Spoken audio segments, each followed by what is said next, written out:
ఒకప్పుడు సింహ అనే గొప్ప సింహం ఉండేది.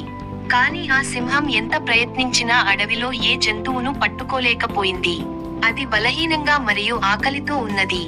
దూరంలో ఒక చిన్న కుందేలు, చింటూ అనే పేరు, అడవి మార్గంలో పగటిపూట ఆనందంగా దూసుకుపోతోంది.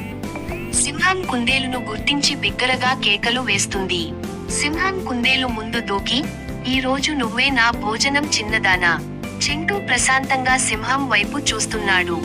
చింటూ కుందేలు ధైర్యంగా నిలబడి, సింహంతో ప్రశాంతంగా, గౌరవప్రదమైన స్వరంతో మాట్లాడటం ప్రారంభించింది.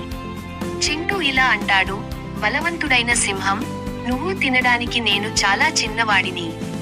కానీ అడవిలో అన్ని జంతువులకు రాజుగా చెప్పుకునే ఒక పెద్ద సింహం ఉంది. మీరు మీ బలాన్ని నిరూపించుకోవాలనుకుంటే, నేను మిమ్మల్ని అతని వద్దకు తీసుకెళ్లగలను. అతను మీ కంటే బలంగా మరియు శక్తిమంతుడని చెప్పుకుంటాడు. మీరు అతన్ని సవాలు చేయాలనుకుంటున్నారా?" సింహం చింటూను అడవి గుండా అనుసరిస్తుంది.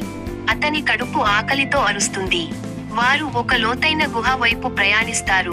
అక్కడ బలమైన సింహం నివసిస్తుంది.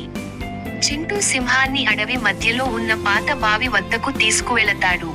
సింహం బావిలోకి దిగి తన ప్రతిబింబాన్ని చూస్తుంది. ఇది మరొక సింహం అని అనుకుంటుంది. సింహం, ఇతర సింహం మీద కోపంతో బావిలోకి బిగ్గరగా గర్జించింది. శబ్దం తిరిగి ప్రతిధ్వనిస్తుంది. మరియు సింహం కోపంగా పెరుగుతుంది. ఇతర సింహం తో పోరాడటానికి సింహం బావిలోకి దూకింది. నీరు చిమ్ముతుంది. మరియు సింహం బావిలో లోతుగా మునిగిపోతుంది. సింహం తన ప్రతిబింబం ప్రత్యర్థి సింహమని నమ్మి, గర్జించి బావిలోకి దూకాడు.